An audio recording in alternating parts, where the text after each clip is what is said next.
Bonjour Antoine Léaumont. Bonjour. Vous êtes député insoumis de l'Essonne et vous êtes sur le point de causer, je cite, une catastrophe écologique, agricole et sanitaire. Ce n'est pas moi qui le dis, c'est le porte-parole du gouvernement Olivier Véran qui explique que les syndicats et les opposants à la réforme des retraites, en voulant mettre la France à l'arrêt à partir du 7 mars, risquent d'aggraver plusieurs crises. Alors, il parle de pêle-mêle, de l'inflation, de la sécheresse.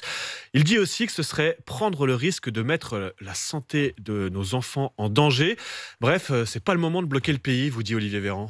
Ouais, on se demande ce qui manque à ce tableau noir, mais au final, on a trouvé un moyen de remplir les nappes phréatiques, donner des sueurs froides au gouvernement. A priori, ça devrait remplir les nappes phréatiques parce qu'il pétoche complètement le gouvernement avec ce mouvement du 7 mars.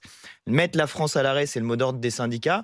Et clairement, on voit que c'est ça que craint le gouvernement. C'est la peur qu'ils ont parce qu'ils savent qu'à partir du moment où l'ensemble des salariés entrent dans l'action, eh bien, ils devront retirer cette réforme des retraites.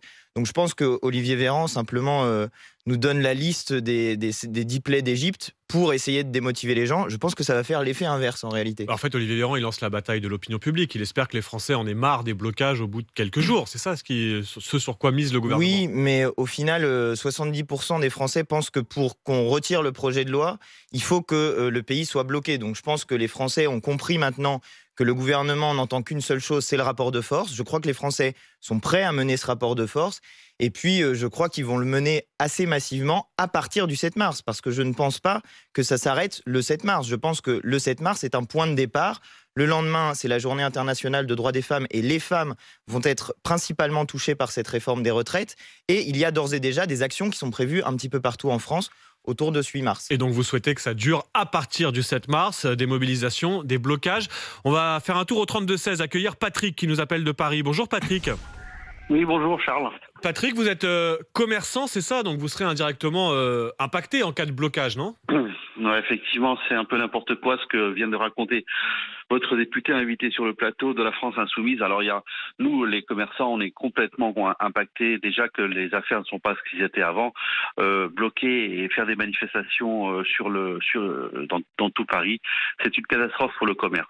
Nous, lorsque nos employés ne viennent pas, ils ne sont pas payés. Comme il dit, 70% des Français sont pour. Et il dit n'importe quoi, je ne sais pas d'où il a sorti ces chiffres. Nous sommes une majorité, eux, c'est une minorité. Nous avons besoin de travailler, nous avons besoin que nos employés viennent viennent travailler, et ils ont envie de venir travailler, et ils ne sont pas syndiqués ni France ouvrière, ni Force ouvrière, ni CGT. Confédération générale du travail, donc on veut travailler. Force ouvrière. Patrick, voilà. laissons Antoine Léaumont vous répondre. Qu'est-ce que vous dites à Patrick qui dit moi, moi ou mes salariés, on est directement impactés là. Eh ben, je dis à Patrick que moi j'ai fait le tour des petits commerces de ma circonscription en distribuant un courrier qui concernait les hausses des prix de l'énergie, et je pense que ce qui frappe d'abord les petits commerces, c'est précisément ça, c'est les hausses des prix de l'énergie. Et sur ce sujet, le gouvernement ne fait absolument rien.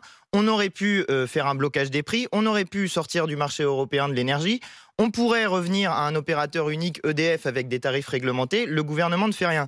Mais je dois dire que c'est une suite d'éléments, parce que en plus de l'augmentation des prix de l'énergie, eh bien, il y a une augmentation du prix des matières premières, et là aussi, on aurait pu faire un blocage des prix. Maintenant, Patrick, je le répète, 70% des Français sont favorables à un blocage pour qu'on retire la réforme des retraites, mais c'est 93% des actifs qui sont opposés à cette réforme des retraites. Donc non, le pays n'est pas derrière Emmanuel Macron pour soutenir la réforme des retraites, c'est l'inverse. Le pays est contre Emmanuel Macron tout entier. La France qui travaille est opposée à cette réforme des retraites. Oui, mais vous n'avez pas peur justement, parce que ça ce sont des sondages avant les blocages, vous n'avez pas peur de perdre la bataille de l'opinion publique si les blocages perdurent, s'il y a de plus en plus de commerçants comme Patrick, de restaurateurs? On voit les messages d'auditeurs ce matin qui nous disent attention, moi pour mon activité, si c'est bloqué plusieurs jours, ça va être catastrophique. Mais qui est responsable du blocage à la fin? Ceux qui sont responsables du blocage, c'est la minorité présidentielle, c'est la minorité au gouvernement qui veut imposer cette réforme des retraites. Et puis par ailleurs, on va vers une crise du petit commerce. Je le dis à votre micro et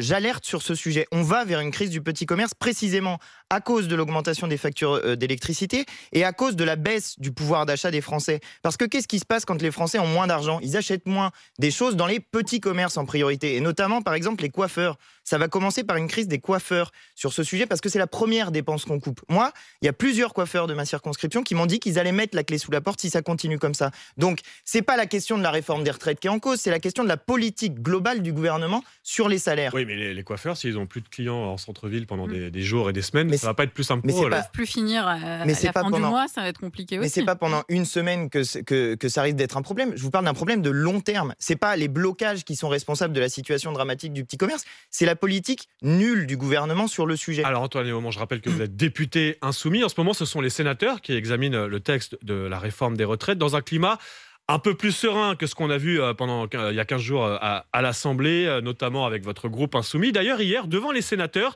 Gabriel Attal s'est adressé indirectement à vous. On l'écoute. Je sais qu'ici, par-delà les divergences, on s'écoute, on débat, on se respecte. Je sais qu'ici, il n'y a pas de ZAD, il n'y a que la République. C'est vous qui avez créé la ZAD à l'Assemblée, contrairement à ce qui se passe au Sénat, où visiblement les débats sont plus constructifs aux yeux du gouvernement? Mais le gouvernement refusait de répondre à nos questions à l'Assemblée nationale. On a été parfaitement constructif à l'Assemblée nationale. On a notamment posé une question très précise. En déposant des dizaines de milliers d'amendements, Mais bien vous avez sûr. empêché le débat de fond sur le fameux article. C'est pas vrai. Vous savez pourquoi on a déposé des amendements? Les amendements qu'on a déposés, c'était pour proposer des financements alternatifs. Qu'est-ce qu'il s'agit de faire en rallongeant la durée du travail? Il s'agit de prélever un impôt sur la vie. C'est-à-dire qu'avec cette réforme des retraites, 15 000 personnes supplémentaires vont mourir avant d'avoir accès à la retraite, dont 4 000 personnes qui sont nées en 1968. D'accord? C'est ça que ça veut dire. C'est ça la violence de ce gouvernement qui s'exprime à l'Assemblée nationale. Et nous, on posait une question simple. On disait, les 1 200 euros, ça concerne combien de gens exactement? Les fameux 1 200 euros minimum de retraite. Alors au début, on nous disait 2 millions. Après, c'est passé à 200 000.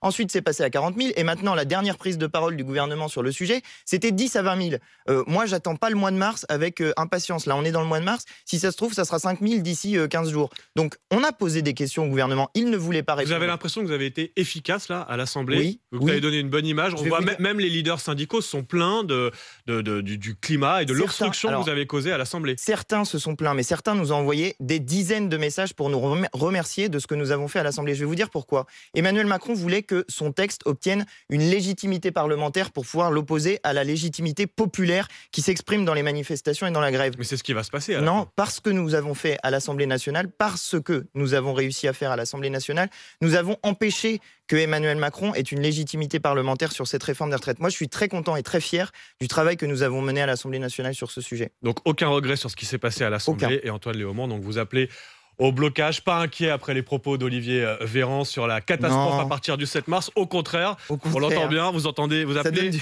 les Français à bloquer à partir de la semaine prochaine. On verra ce qu'il en est. On entend déjà Patrick Commerçant qui est inquiet. On va suivre évidemment de très près. Journée spéciale, évidemment, mardi prochain pour suivre cette journée, cette France à l'arrêt annoncée par les syndicats et les opposants, comme vous, Antoine Léaumont, député insoumis, comme parmi les opposants à cette réforme des retraites. Merci d'être venu dans ce studio ce matin.